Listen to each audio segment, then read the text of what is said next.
Hey there everybody, I'm Mark Riley. I'm back with another how to draw video. I've had a lot of people asking for a video on how to draw hands, so that's what we're going to be doing today. Brace yourselves for a video that's not going to be real easy to follow. I think drawing hands is maybe the most challenging, or certainly one of the most challenging things, and there's no magical, simple way to teach it. I think people would like to have, show me a general technique for drawing all hands all the time. And I certainly have not found anything like that. I find that you have to learn to draw the hand in a great variety of positions and almost memorize different techniques for drawing different, poses of the hand. So see if you can follow along with this. We're going to begin with this kind of boxy shape, although you'll notice that it comes off a little bit, it's got a little bit of an angle over here on one side. And this is going to help us get the basic shape of a clenched fist. Notice that this line here is longer than the distance from here to here, so it's kind of sloping down a little. In fact, I might make that slope down even more.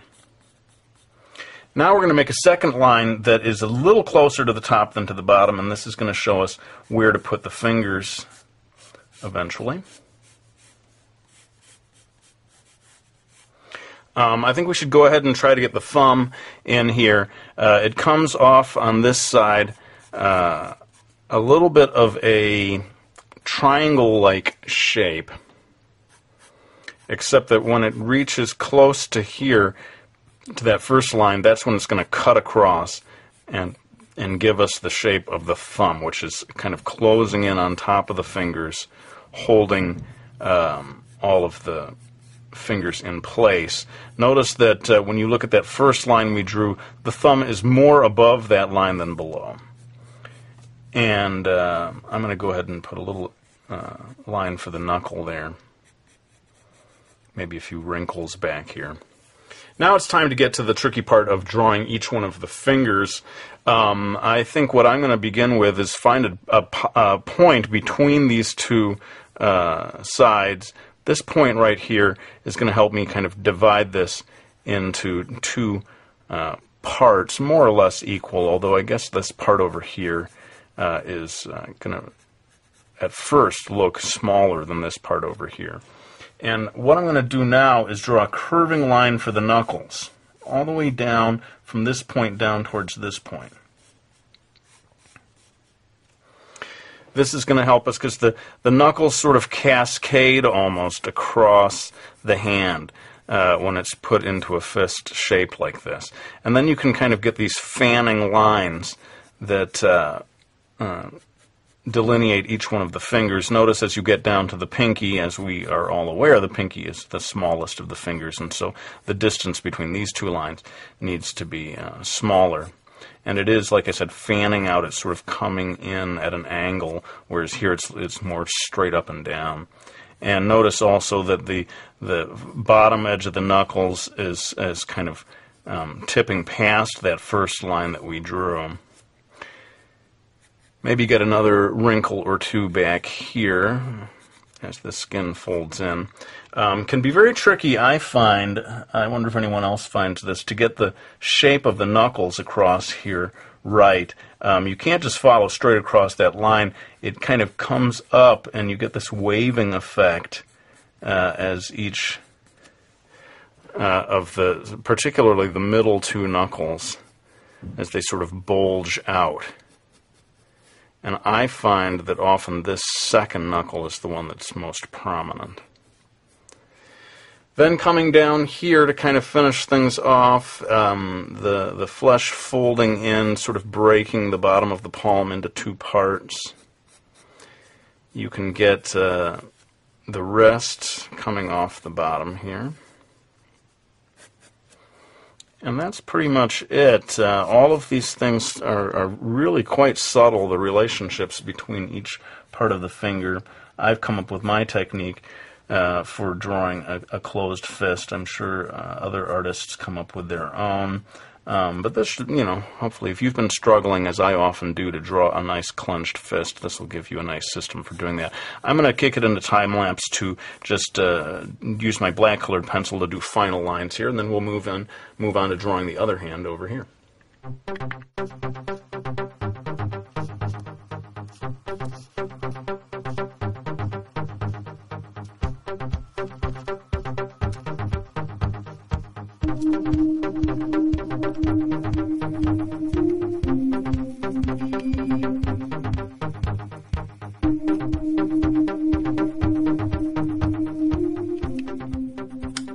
Okay, so there you have it, my attempt at drawing a clenched fist. Of course, you can see the shading adds a lot to the sense of three-dimensionality, but a lot of times, you're drawing a hand from a distance. You're not going to need to do all this shading. I just thought I'd throw that in there for fun. Let's go ahead and move on to the other hand here. This is going to be a much more feminine hand. And maybe I should go ahead and sort of refocus the camera so that I'm zooming in on that a little more. Okay, so here we go. This is going to be a much more feminine-looking hand, and it's just as tricky in a lot of ways as the closed fist. This one's going to be a much more open hand. I'm going to begin by drawing, again, a sort of a boxy shape. A little hard to describe. This is going to be most of the palm of the hand. And the way I'm drawing it, it's sort of leaning to one side. That's not necessary. You could have this straight up and down if you wanted to, as long as all the lines are at the proper angles as you redraw everything. But getting this into the proper shape, and make sure you have a curving line down here. This is where all the fingers are going to come from.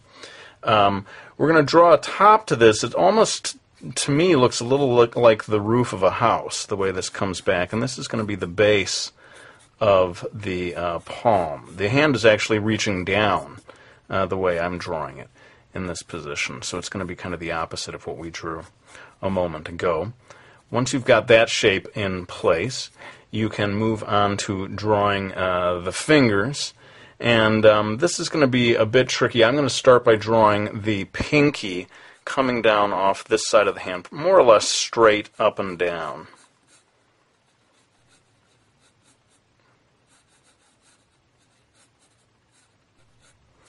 And once you've got that in place, you can draw the pointer finger. Now notice that this line coming at this angle, the pointer finger is coming off just a little bit.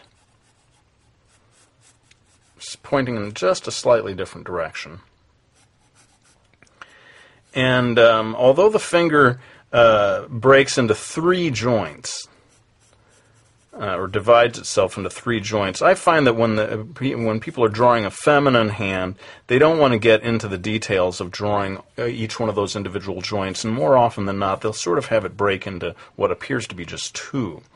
Now, looking at these two, you can make a kind of a curving line if you want to. I'm kind of down near the end, the bottom of my... Let me refocus the camera. Sorry about this. Okay, so you can draw a curving line here, and then a second curving line coming off the pinky.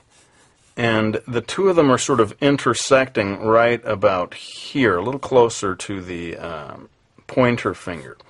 And at this point, that's where you can go ahead and put that pointer finger in there. Again, I'm sort of breaking it into two parts rather than three. Of course, if you're drawing an absolutely realistic hand, you're going to have to draw each one of those individual joints. But I'm kind of trying to show you here a more of an elegant, slightly stylized way of drawing a female hand, which you see a lot in comics or even fine art, this way of wanting the hand to look very elegant.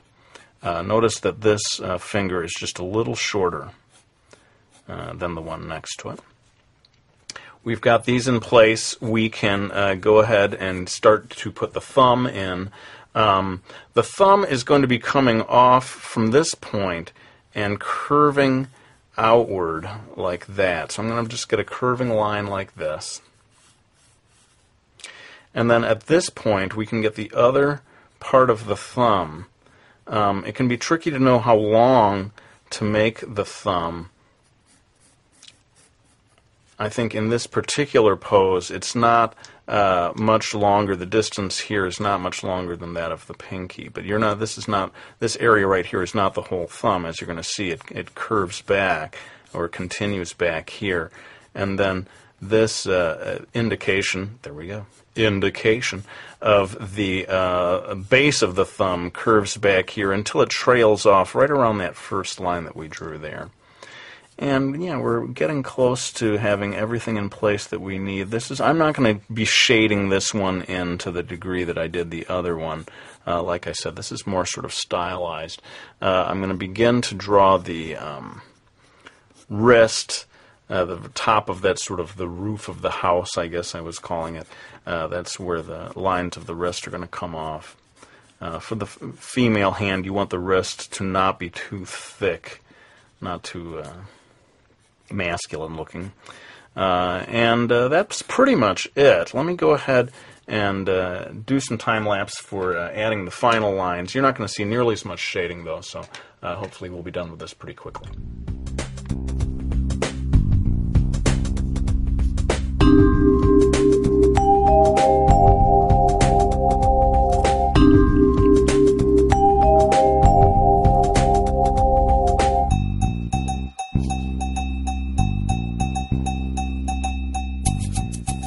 Okay, well, there you have it, my little video on drawing the human hand. Consider this the first of many videos on this subject. Of course, you have to study the anatomy of the human hand, but also it doesn't hurt to have little tricks like these that I showed you here for getting the lines in the right place. Let me go ahead and thank everyone who has bought Brody's Ghost, my graphic novel series from Dark Horse. This is now available as an e-book, so if you have an iPad or something like that and you want to read it in e-book form, big thanks to you for getting it that way at the iTunes store or hopefully other such places. Also, big thanks to anyone who gets Sneaky Falls, my graphic novel series from HarperCollins. But let's go ahead and lay the pencil down. I do really greatly appreciate you guys watching my videos. One thing you can do for me, even if you can't buy any of my books or anything, that you can help me out is by embedding this video and others on your Facebook or different places like that. That helps me sort of spread the word about my videos, getting new people watching them and so forth. But let's go ahead and end the video. Thanks so much for watching this. I hope you found it useful, and I'll be back with another one real soon.